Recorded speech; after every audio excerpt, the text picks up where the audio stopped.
Hola, bienvenidos al estudio de cómo estudiar la Biblia. Ahora vamos a entrar en la regla número 3, pero antes vamos a hacer un pequeño repaso. Habíamos visto en la lección 1 la importancia del contexto. Siempre que analizamos un versículo, deberíamos tener en cuenta lo que dice alrededor de ese versículo, es decir, el versículo a la luz del capítulo y el capítulo teniéndolo en cuenta a la luz de todo el libro. Y si todavía es un poco oscuro el tema, lo podemos ver a la luz de toda la Biblia, ¿sí? A través de tal vez usar concordancia, de alguna palabra que no entendamos, cosas así. Y vimos también algo de cómo es que estaba ubicado cada libro de la Biblia, que Dios había tenido algo que ver en cómo fue ubicándose cada libro para la iglesia y cada libro para los judíos, la Torá, que tenía su importancia, su propósito, algo, un testigo que Dios quería enseñarnos de lo que estaba pasando, de lo que pasó y de lo que iba a pasar y de lo que está pasando ahora en el presente. También vimos en la segunda lección que Dios tiene en mente a la hora de escribir la palabra de Dios de tres grupos de personas. Estaban los judíos, los gentiles y la iglesia de Cristo. Estos tres grupos debemos tenerlos en cuenta a la hora de entender lo que dice la Biblia, porque muchas veces creemos que la palabra de Dios está toda dirigida a nosotros y no es así. Cada grupo que Dios tiene en mente tiene su mensaje de una manera muy clara y que sí puede ser útil para nosotros sacar enseñanza de cada parte de la Biblia, pero debemos entender que no toda la Biblia está escrita a nosotros. ¿Okay? Ahora vamos a hablar de un tercer tema, de una tercera regla que es muy importante entender. Dice la Biblia, hablándole Pablo a su discípulo Timoteo, le dice en 2 de Timoteo capítulo 2 versículo 15: procura con diligencia presentarte a Dios aprobado como obrero que no tiene de qué avergonzarse, que usa bien la palabra de verdad. En una versión anterior dice esta parte de usa bien la palabra de verdad, dice traza bien la palabra de verdad o divide bien la palabra del Señor. Efesios capítulo 1 versículo 10 dice ahí la Biblia en Efesios 1:10 de reunir todas las cosas en Cristo en la dispensación del cumplimiento de los tiempos, así las que están en los cielos como las que están en la tierra. Hay entonces diferentes dispensaciones que Dios, por lo cual Dios trató con el hombre de diferentes maneras. A medida que fue pasando el tiempo, Dios tenía un trato distinto para cada una de estas eras, para cada una de estas dispensaciones o siglos. Dispensación significa siglo o Hades, según lo que vimos aquí en Efesios capítulo 1 versículo 10. También Salmos 92 dice: antes que naciesen los montes y formases la tierra y el mundo, desde el siglo y hasta el siglo, tú eres Dios. Y Miqueas capítulo 5 versículo 2 dice: pero tú, Belén, Éfrata, pequeña para estar entre las familias de Judá, de ti me saldrá el que será Señor de Israel, y sus salidas son desde el principio, desde los días de la eternidad. Entonces acá estamos viendo tiempos que Dios maneja conforme a lo que va sucediendo en diferentes etapas de la historia. Y vamos a ver lo que se llaman dispensaciones. Entonces acá la idea, el propósito de esto es ver cómo fue Dios tratando con cada uno de los tiempos, con cada persona, desde el principio, desde la creación, desde Adán y Eva hasta el Apocalipsis, cómo fue Dios modificando el modo de tratar. Aunque Dios nunca cambia, sí ha cambiado su manera de mostrarse al mundo Y vamos a ver en cada una de las dispensaciones, que son siete dispensaciones, vamos a ver que suceden 4 puntos. El primero, está la responsabilidad del hombre. Segundo, el fracaso del hombre en esa dispensación. Tercero, el juicio de Dios en cuanto al fracaso del hombre. Y cuarto, la misericordia de Dios. Bueno, vamos a empezar a ver desde la primera dispensación. La dispensación de la inocencia. Vemos acá, es muy importante esta primera dispensación. ¿Por qué la inocencia? Porque acá entendemos que Adán y Eva no tenían pecado. Recuerdan que la primera cosa que vemos es la responsabilidad del hombre en cada una de las dispensaciones. La responsabilidad era, y mandó en Génesis 2:16, y mandó Jehová Dios al hombre diciendo: de todo árbol del huerto podrás comer, mas del árbol de la ciencia del bien y del mal no comerán, porque el día que de él comieres ciertamente morirás. Y acá tenemos el árbol. Podían comer de todos estos árboles que habían alrededor, pero de este árbol no. Y la serpiente, justamente representada en Satanás, tentó a la mujer y al hombre para que comiesen del fruto del árbol de la ciencia del bien y del mal. Y comieron, y de hecho, a partir de ahí, el segundo punto es que fracasaron, el fracaso del hombre. Después viene el juicio de Dios contra el hombre, de los cuales el juicio era que iban a trabajar en forma dura, según lo que dice la Biblia. Para la mujer iba a dar a luz con dolor de parto. Para la naturaleza, espigos y cardos daría a la tierra. Para la tierra propensa a deteriorarse constantemente. A la serpiente, que se arrastraría, caminaría con su estómago. Y a Satanás, que iba a ser herido en la cabeza y finalmente echado al lago de fuego, según Génesis, el capítulo es el 3. Y bueno, acá vemos muy claramente la caída a causa del pecado, ¿sí? La caída del hombre.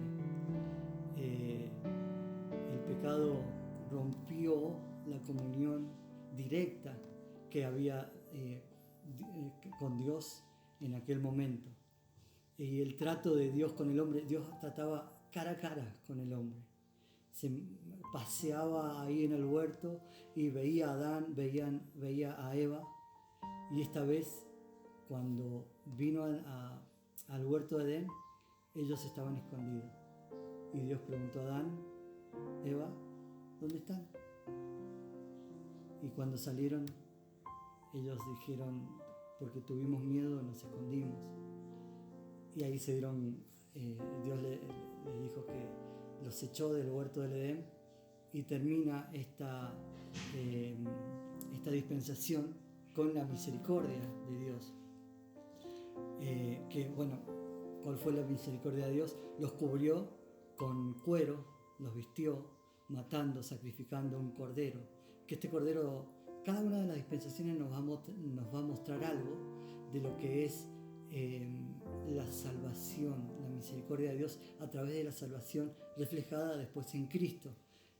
Porque aquí sacrifica un cordero y viste a Adán y Eva. Así como en la salvación sacrificó a Cristo y nos vistió con vestiduras blancas. Bueno, la segunda dispensación que vemos es la dispensación de la conciencia, ¿sí? La dispensación de la conciencia.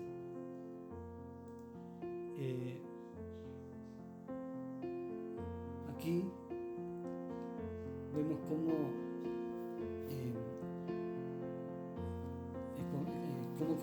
comienza con la caída del hombre, con el nacimiento de Caín, y termina esta dispensación con el diluvio. Acá el trato del hombre con Dios era muy específico, con personas específicas, hablando algunos momentos con Caín, hablando con Enoc, hablando con Noé, ¿sí?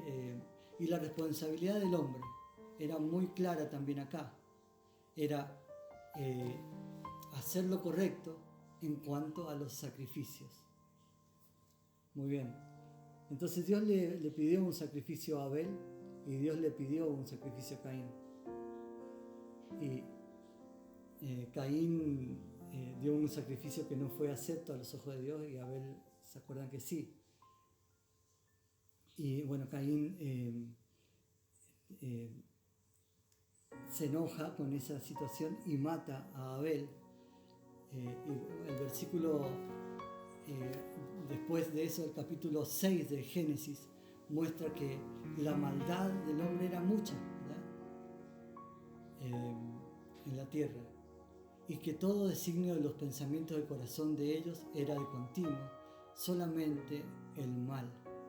Entonces Dios como que se arrepintió de alguna manera de hacer de crear al hombre, porque era de continuo hacer el mal. Y vemos acá que Dios crea en el corazón de Noé una tarea para hacer, y le dice: bueno, vas a hacer un arca, y en el arca vas a meter los animales y yo voy a destruir toda la tierra. Y toda la gente se burlaba de él, le tiraban maldiciones, insultos y todo esto, pero Noé estaba muy firme en lo que había recibido de parte de Dios de hacer el arca. Hizo el arca, pero un poquito antes de esto les voy a mencionar personas que tuvieron que ver desde Abel hasta Noé: Enos, Cainán, Maalael, Jared, Enoc. Si ustedes recuerdan, acá tenemos una persona importante. ¿Recuerdan? Enoc caminó con Dios, o sea, Enoc no murió. Después Matusalén fue la persona con más antigüedad, con más años en la tierra.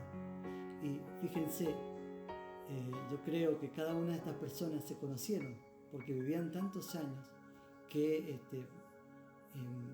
pudieron conocerse. Noé pudo hasta conocer a Cainán, a Malaleel, a Jared, justamente a Enoc, y las historias que se contaban de sus experiencias de vida con Dios y todo esto era interesante. Pero igual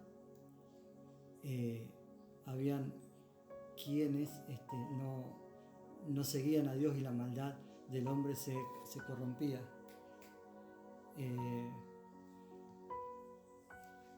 Entonces, bueno, el fracaso del hombre es la maldad de toda la tierra que se había multiplicado.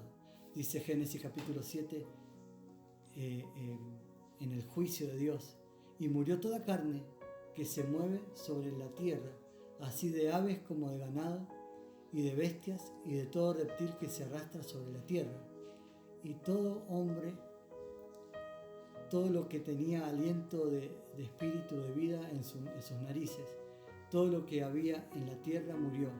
Así fue destruido todo ser que vivía sobre la faz de la tierra, desde el hombre hasta la bestia, los reptiles y las aves del cielo, y fueron raídos de la tierra, y quedó solamente Noé y los que con él estaban en el arca, y prevalecieron las aguas sobre la tierra 150 días.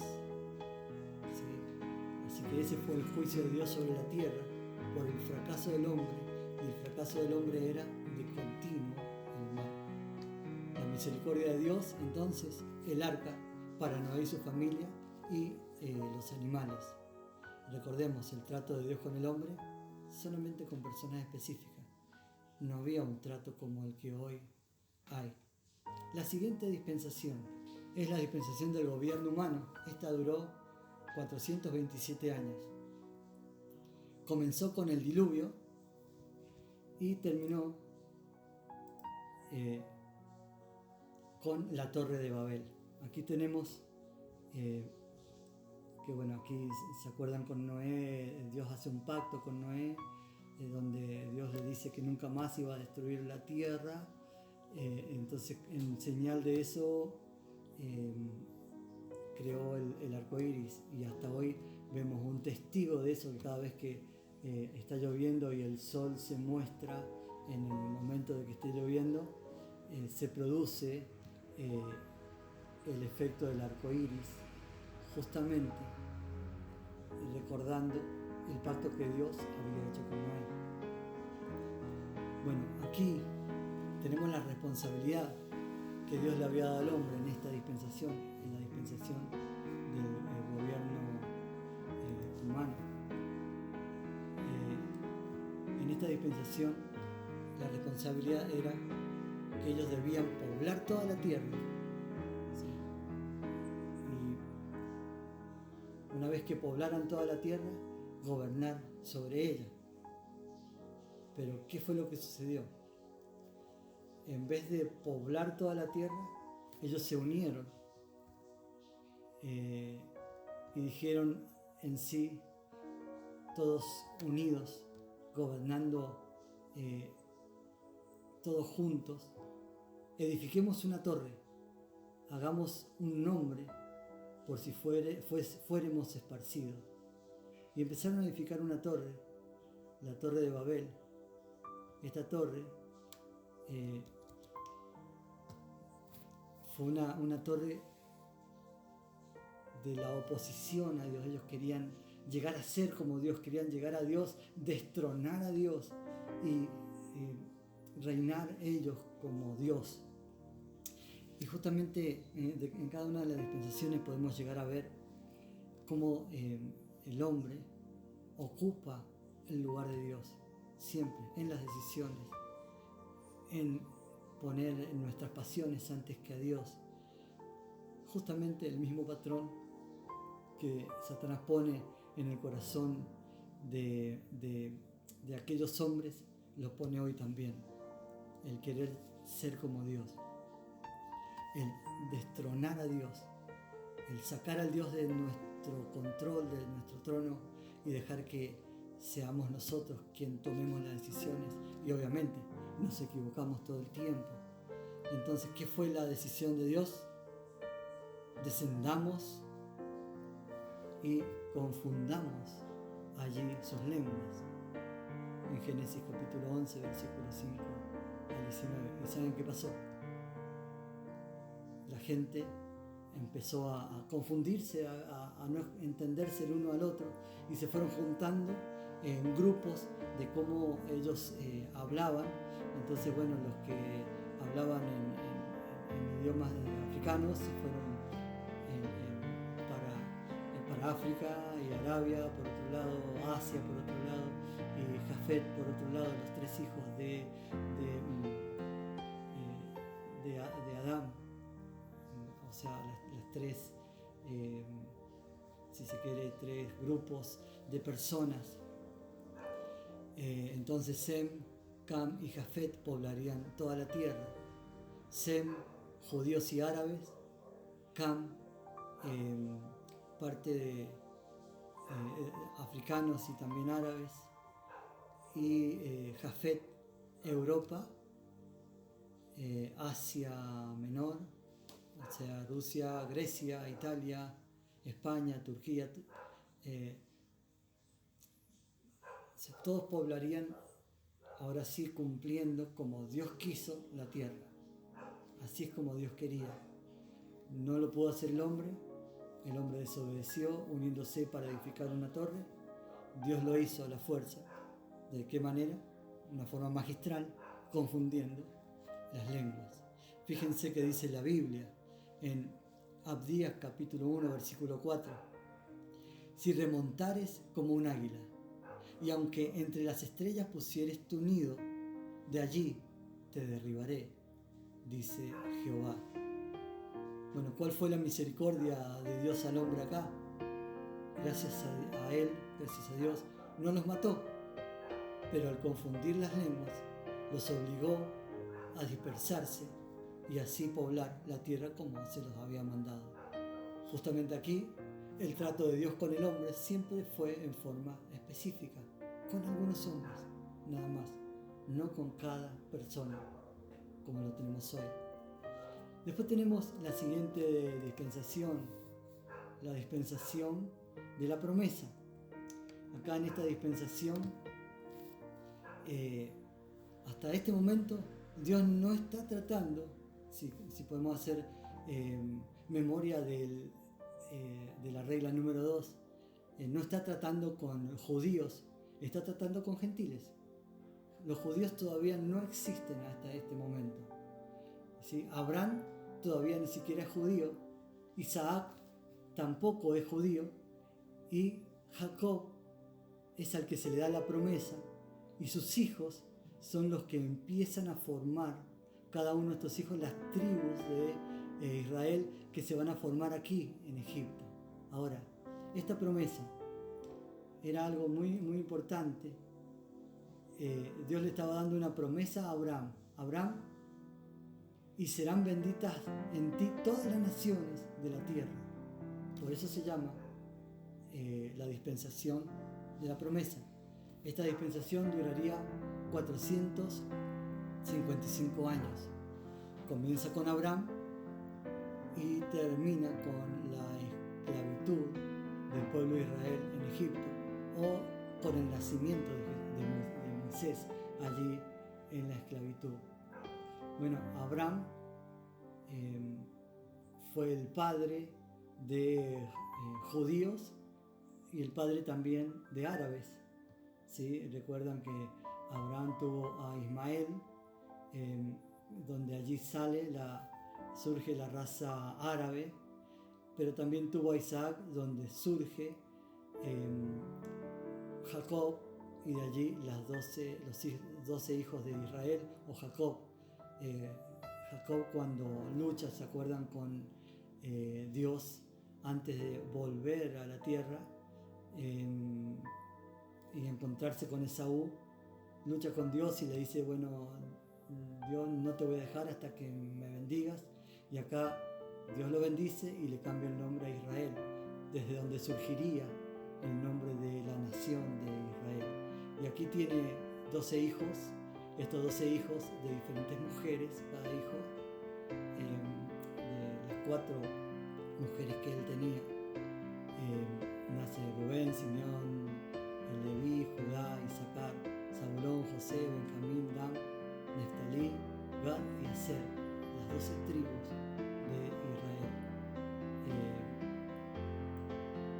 Estas 12 tribus, había una cosa, una responsabilidad que el hombre que Dios les estaba dando a Abraham: morar en la tierra de Canaán. No debía moverse de la tierra de Canaán, ¿sí?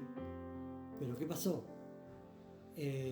Dice la Biblia en Génesis capítulo 12, versículo 1: pero Jehová había dicho a Abraham: vete de tu tierra y de tu parentela y de la casa de tu padre a la tierra que te mostraré, y haré de ti una nación grande, y te bendeciré y engrandeceré tu nombre, y serás bendición. Bendeciré a los que te bendijeren, y a los que te maldijeren maldeciré, y serán benditas en ti todas las naciones, familias de la tierra.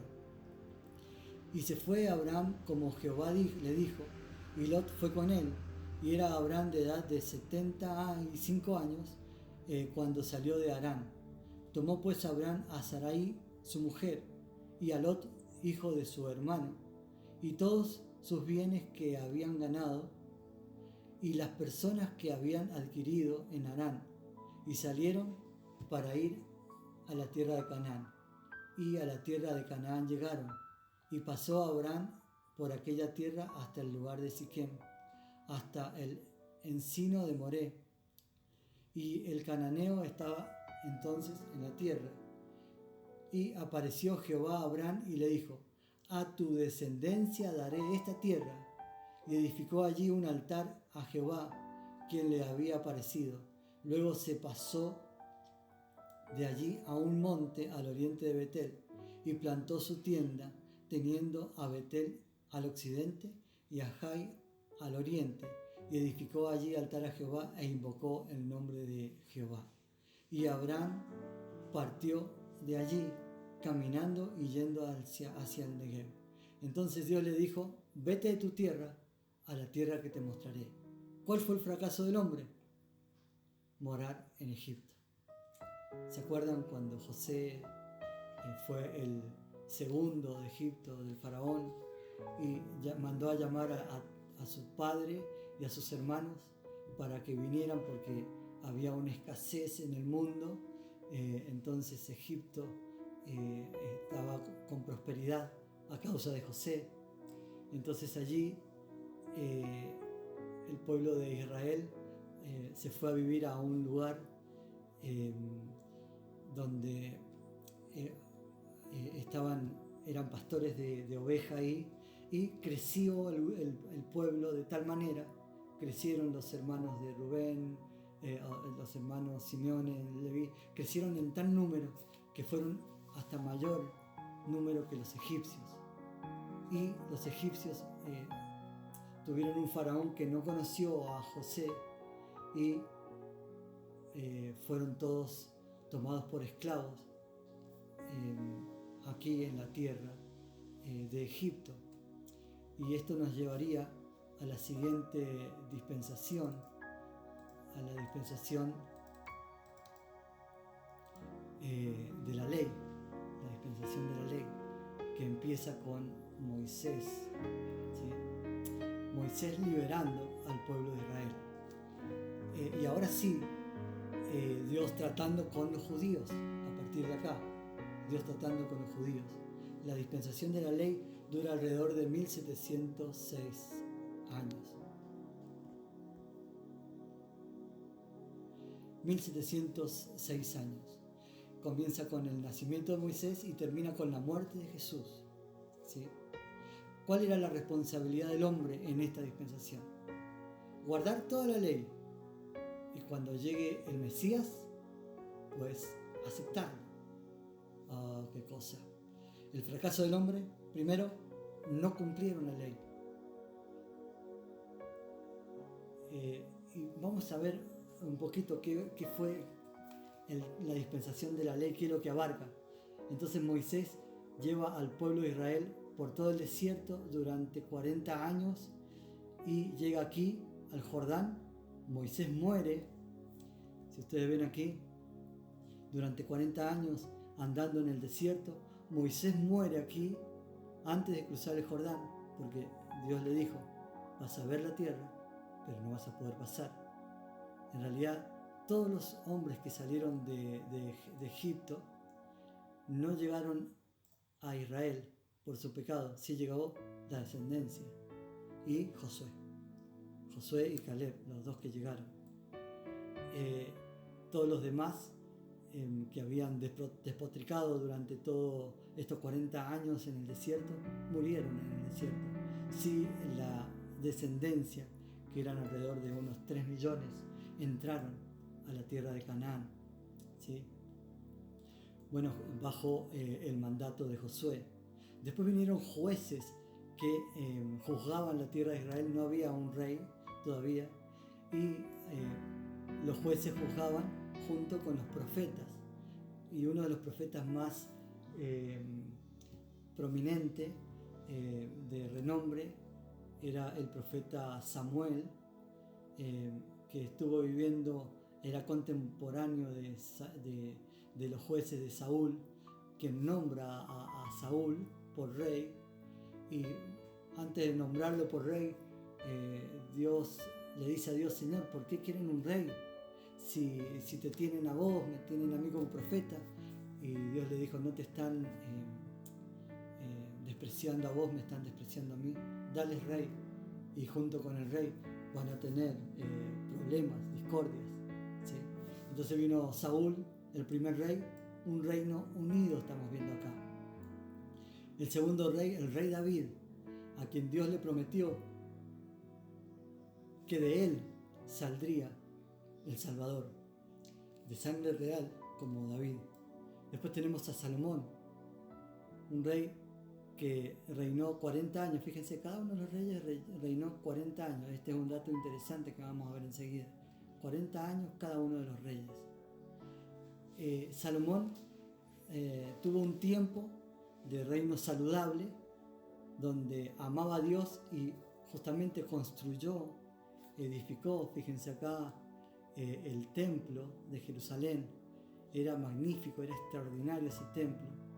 Pero después las mujeres de Salomón desviaron su corazón y Dios le dijo a Salomón, por amor a David, vos vas a terminar tu reinado, pero después el reino será dividido. Y el reino fue dividido en dos. Hubieron dos reinos, el reino del norte y el reino del sur. El reino del norte lo formaban 10 tribus y media de Israel, 10 tribus de Israel, y el reino del sur eran 2 tribus y medias. El primer rey fue Jeroboam, el rey de Israel, y el rey de Judá fue Roboam. Fíjense, un reino dividido, que fueron reinando, y cada rey ocupó un tiempo, y me gustaría hacer un análisis de estos dos reyes. Fíjense, quiénes de los reyes hicieron lo bueno y quiénes de los reyes hicieron lo malo. En el Reino Unido tenemos 3 reyes, ¿sí? ¿Se acuerdan?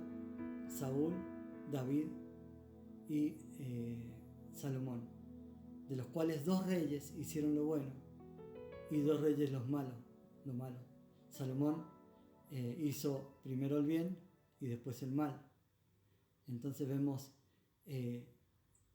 empate de lo bueno y lo malo. Después el reino de Israel, el que vimos aquí, todo Israel, todos estos reyes que reinaron acá, estos 19 reyes que reinaron, siempre hicieron lo malo ante los ojos de Dios, siempre, y fueron destituidos cada uno de esos reyes. En cambio, el reino de Judá, de los 20 reyes que reinaron, 9 hicieron lo bueno y 11 lo malo. En realidad 10 hicieron lo bueno, porque acá vemos a Cristo en su reino nuevamente unido. Acá nuevamente se une el reino en Cristo, que también hizo lo bueno. Pero en este caso 9 hicieron lo bueno. Ahora, para analizar un poquito más, miren qué interesante.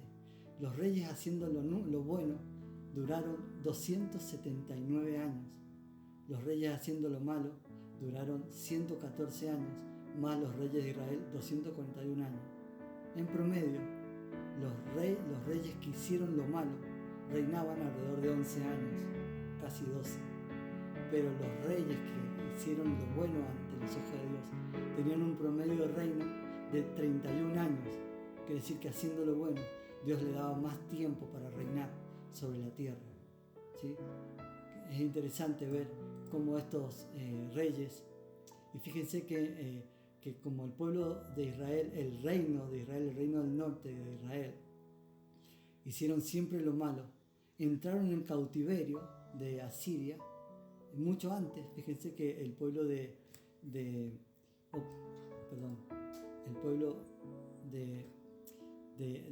Judá, el reino de Judá, duró mucho más tiempo que el reino de Israel, que entraron en cautiverio con Asiria. El pueblo de Judá, el reino de Judá, entró en cautiverio con Babilonia mucho tiempo después, en el 586 a.C. Muy interesante la historia acá. Ok.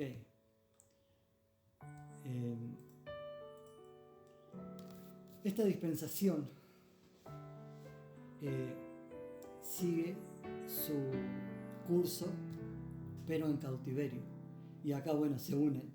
El pueblo de Israel se une, ya no hay reino de Israel ni reino de Judá, se unen nuevamente y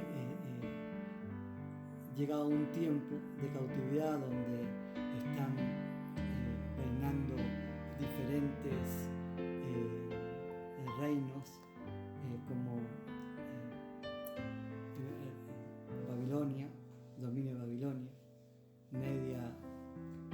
Persia, ¿sí? Después los griegos, después los romanos.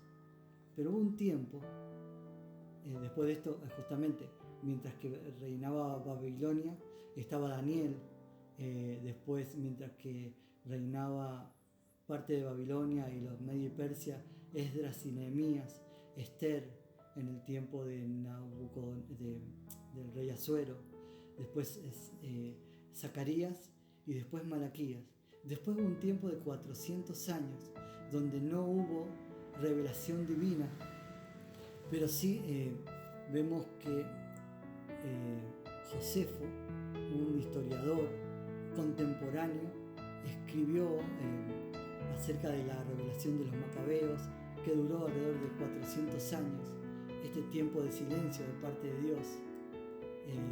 Y después tenemos el nacimiento de Jesús, ¿sí? Donde la primera vez que otra vez se menciona Dios hablando con el hombre, pero en forma individual. Primero habló con Zacarías, ¿se acuerdan? Cuando dijo que de él iban a ser Juan el Bautista. Después habló con María y con José, hablaba con personas individuales. Cuando nace José y María, habló con dos profetas, con Simeón y Ana. Era muy a cuentagotas. Y bueno, después viene la historia de Jesús, la historia tan maravillosa, la cual está bajo la ley todavía. La historia de Jesús, Mateo, Marcos, Lucas y Juan, lo vemos acá, está todavía bajo la ley. Todavía no está la gracia en este momento, está la ley. Jesús está hablando siempre al pueblo de Israel bajo el concepto de la fe judía. Acá no existía todavía la iglesia, y la dispensación de la ley termina cuando vieron que dice Juan 1:11, a los suyos vino y los suyos no lo recibieron. Juan 1:11 más o menos y 12 resumen lo que Cristo vino a hacer. Los suyos no lo recibieron, mas a todos los que le recibieron, a los que creen en su nombre, les dio potestad de ser hechos hijos de Dios. Ahora, con la muerte de Cristo termina la dispensación de la ley. Bueno, y acá comienza una nueva dispensación.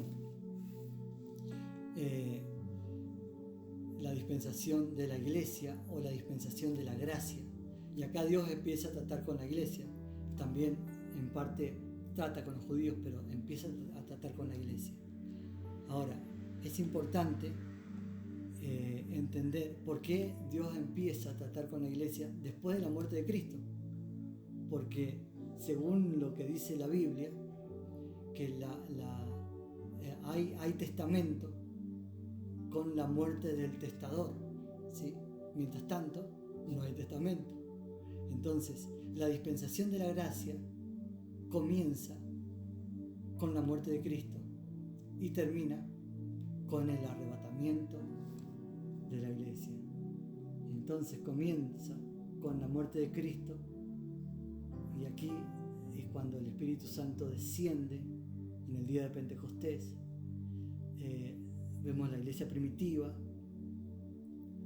y vemos, todavía no lo vemos, pero en algún momento la iglesia va a ser arrebatada a los cielos. Ahora, ¿recuerdan las 4 cosas? La responsabilidad del hombre. ¿Cuál era aquí en este tiempo de gracia? Estamos viendo el tiempo de la gracia. La dispensación eclesiástica o la gracia, como dice aquí. La responsabilidad es recibir a Jesús como Salvador personal, por fe, y ser guiado por el Espíritu Santo. ¿Cuál fue el fracaso del hombre? La gente rechaza a Jesús, y el juicio, la gran tribulación, ¿sí? La gran tribulación comienza justamente después ligeramente después del rapto de la iglesia. ¿Cómo fue el rapto de la iglesia? Dice 1 Tesalonicenses 4, del 13 en adelante. Lo voy a parafrasear. Los muertos en Cristo, ¿sí?, resucitarán primero. Luego nosotros, los que vivimos, los que hayamos quedado, seremos transformados, y los santos vivos y los resucitados somos arrebatados en las nubes para vivir con el Señor. ¿Sí? Y acá termina la gracia. Ahora, ¿cómo es el trato del hombre con Dios en este tiempo de la gracia? En este tiempo de la gracia, justamente vivimos por gracia, aceptamos a Cristo por gracia. No podemos hacer nada para merecer la vida eterna. Ya lo hizo Cristo por nosotros.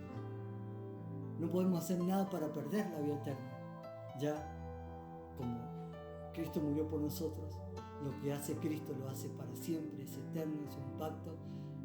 Esta dispensación es la más maravillosa porque es un pacto de Dios Padre con Dios Hijo. Dios vino a morir acá en la tierra, cumplió la ley, fue el único validado para cumplir la ley y fue el único que pudo morir por nosotros para darnos la vida eterna. Y la gracia es que el Espíritu Santo vive dentro nuestro de una manera maravillosa, de una manera fantástica, donde la relación con Dios es directa, no tenemos intermediario, es una relación la más linda que se puede experimentar en todos los tiempos, desde el inicio del mundo hasta ahora, porque ya Dios vive en cada uno de los cristianos, ya Dios se comunica, el teléfono es directo con cada uno de nosotros, podemos experimentar a Dios adentro nuestro, cosa que nunca había pasado. Hoy estamos experimentando esa situación y estamos esperando este tema, este tiempo del rapto que tocamos la clase pasada, ¿recuerdan? En la regla número 2. La última dispensación que tenemos acá es la dispensación mesiánica, la dispensación del reino, ¿sí? Pero antes de tocar la dispensación del reino, vemos acá la gran tribulación, ¿sí? Que esta gran tribulación donde Dios va a tratar con los judíos nuevamente. Acá Dios trata con los judíos, donde nadie iba a poder comprar ni vender si no tenía la marca del anticristo. Nadie iba a poder comprar ni vender si no tenía la marca del anticristo. Acá se manifiesta el anticristo en la gran tribulación, donde los primeros 3 años y medios son años de diplomacia, de engaño, donde el diablo, el anticristo, se va a sentar justo a la mitad del tiempo sobre allá en el templo, en el lugar santísimo, y eso va a ser lo peor que pueden pasar los judíos cuando Satanás se sienta ahí en ese lugar que le pertenece a Dios, ¿sí? Y allí empieza la gran tribulación. Y el que no tenía la marca del 666, de la única manera que podía salir de esto era con la muerte, sino o esperar a que se terminen los 7 años de tribulación, ¿sí? Bueno, fíjense que después viene la última dispensación, el milenio o el reino. Esto durará 1000 años, ¿sí? Y acá tenemos los 3 grupos de personas, ¿sí? Acá están los 3 grupos de personas. Están los judíos, están las naciones, ¿sí? Hay un juicio sobre las naciones y estas naciones son, digamos, juzgadas, y hay quienes van a quedar en estos 1000 años gloriosos, donde los cristianos vamos a venir a reinar junto con el Rey de Reyes y con el Señor de Señores. Vamos a estar reinando con Él. Aquí en este momento el protagonista es el pueblo de Israel, porque van a tener lo prometido. El pueblo de Israel va a tener como rey al Mesías esperado por tanto tiempo. Y bueno, estos tres grupos de personas es la iglesia con cuerpos glorificados, ¿sí? Los judíos con cuerpos terrenales y las naciones con cuerpos terrenales, y un gobierno perfecto gobernado por el Rey de Reyes, Señor de Señores, y por nosotros. La verdad que va a ser maravilloso. No va a haber mal, porque Satanás acá es atado por 1000 años y después es soltado, fíjense, por un poquito de tiempo, ¿sí? Satanás soltado por un poquito de tiempo para engañar a las naciones nuevamente. Y qué increíble que habiendo reinado Cristo durante 1000 años, va a haber personas que no le va a creer a Dios, a Cristo. Entonces se van a rebelar con el anticristo, porque el anticristo los engañó, y va a descender fuego del cielo y los va a consumir a todos, y Satanás va a ser lanzado al lago de fuego. Después viene el gran trono blanco, donde van a ser juzgados todos los muertos según sus obras, y el que no se halló inscrito en el libro de la vida va a ser lanzado al lago de fuego, que esta es la muerte segunda, según Apocalipsis capítulo 20, versículos 11 al 15. Dice la Biblia, y los cielos y la tierra serán purificados con fuego, ¿sí? Pero nosotros esperamos, según 2 de Pedro 3, de 7 al 13, según sus promesas, cielo nuevo y tierra nueva, en los cuales mora la justicia. Interesante. Bueno, y después de todo esto, tenemos el final para vivir eternamente con Cristo, el plan inmutable de Dios y el propósito de las edades, una compañía perfecta en armonía con su voluntad perfecta, para amarle con un amor perfecto y estar con Él y ser como Él durante una eternidad. Una eternidad perfecta. Bueno, ¿cuál fue el propósito de pasar por todas las dispensaciones? Yo sé que fue un poco pesado, pero pudimos tener un pantallazo general de cómo fue Dios tratando con cada una de las dispensaciones y de qué manera le pedía responsabilidades a cada quien. El propósito es entender que cuando leemos algo del Antiguo Testamento, nada tiene que ver con nosotros. Estaba tratando con ellos de una manera específica. Por eso cuando alguien dice, bueno, Dios me habló cara a cara y estuve con Él cara a cara, cuidado, es así como trataba con Adán y Eva, ¿sí? O Dios se me presentó en una zarza ardiendo, cuidado, es como Dios trataba con el hombre en aquel momento. Hoy Dios trata con el hombre de una manera distinta. Estamos en la dispensación de la gracia. Va a tratar en la gran tribulación de otra manera. Ya no va a estar la gracia, aunque en cada una de las dispensaciones vemos a la gracia de Dios. En la tribulación va a estar la gracia de Dios. En el milenio va a estar la gracia de Dios. Y en la eternidad va a estar siempre la gracia de Dios, ¿sí? Pero hoy estamos viviendo un tiempo donde la relación con Dios es directa y donde tenemos la palabra profética más segura, a la cual hacéis bien en estar atentos como antorcha que alumbra en lugar oscuro. Y allí es donde Dios te va a hablar con el Espíritu Santo dentro. Entonces Dios está tratando con vos de una manera distinta. Y esto es lo que vamos a ir aprendiendo en las reglas que vienen para adelante, de cómo fue